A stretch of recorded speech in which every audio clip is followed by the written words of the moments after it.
Hi అందరికీ. ఈరోజు వీడియోలో చూపించే రెసిపీ అయితే చాలా బాగుంటుంది. ఎస్పెషల్లీ ఈ కార్తీక మాసంలో తప్పకుండా చేసుకోండి. టేస్ట్ బాగుంటుంది అండ్ సింపుల్ వేలో ఎలా చేయాలో చూసేద్దాం.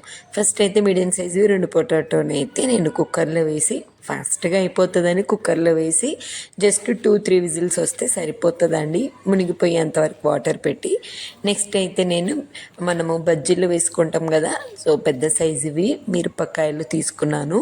కొంచెం ఇలా పెద్దగా ఉంటే కారం కూడా ఉండవు. లోపల సీడ్స్ అన్నీ తీసేయచ్చు. స్పైసీ తింటే ఏముందంటే బాగా స్పైసీ ఇష్టపడే వాళ్ళు అలా ఉంచినా ఏం కాదు. ఇంకా పిల్లలు తింటారనేసి నేను లోపల సీడ్స్ అన్నీ తీసేసాను. ఈ లోపు మనకి పొటాటో కూడా మంచిగా ఉడికిపోయింది. కొంచెం సాల్ట్, పసుపు, ధనియా పౌడర్, గరం మసాలా, నేను రెడ్ చిల్లీ పౌడర్ బదులు రెడ్ చిల్లీ ఫ్లాక్స్ వేస్తున్నాను. కొద్దిగా ఆర్గానో, అలాగే ఇంగువ కూడా టేస్ట్ బాగుంటుంది. అల్లం వెల్లుల్లి పేస్ట్, కొత్తిమీర, పుదీనా సన్నగా చాప్ చేసి వేసుకోండి.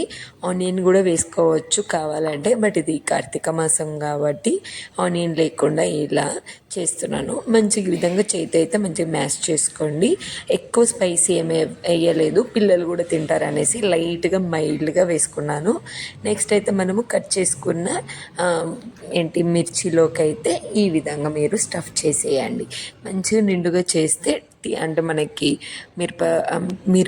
మిర్చి కంటే ఎక్కువ లోపల స్టఫ్ ఎక్కువ ఉందనుకోండి, పిల్లలు కూడా మిర్చి తిన్న ఫీలింగ్ ఉండదు. నిండుగా ఇలా పెట్టేసేయండి చక్కగా ఈ విధంగా. సో ఇదంతా పెట్టేసుకొని మీరు పక్కన పెట్టేసుకోండి. చూడ్డానికి చాలా కలర్ఫుల్గా ఉంది కదా.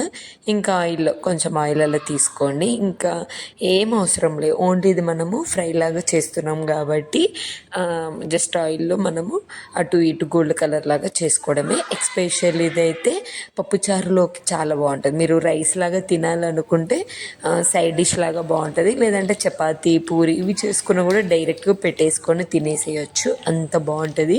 అండ్ ఎక్కువ స్పైసీ కూడా మనకు ఉండదు, లోపల సీడ్స్ అన్నీ తీసాం కాబట్టి.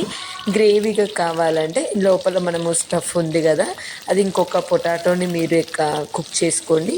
సేమ్ అంతే, మనము ఉప్పు కారం అన్నీ వేసిన తర్వాతకి మిగిలిపోతుంది అన్నట్టు. వాటర్ కలిపేసి ఇందులో వేసుకోండి. అప్పుడు ఇంకొంచెం థిక్ గ్రేవీ కన్సిస్టెన్సీ వచ్చేస్తుంది అన్నట్టు.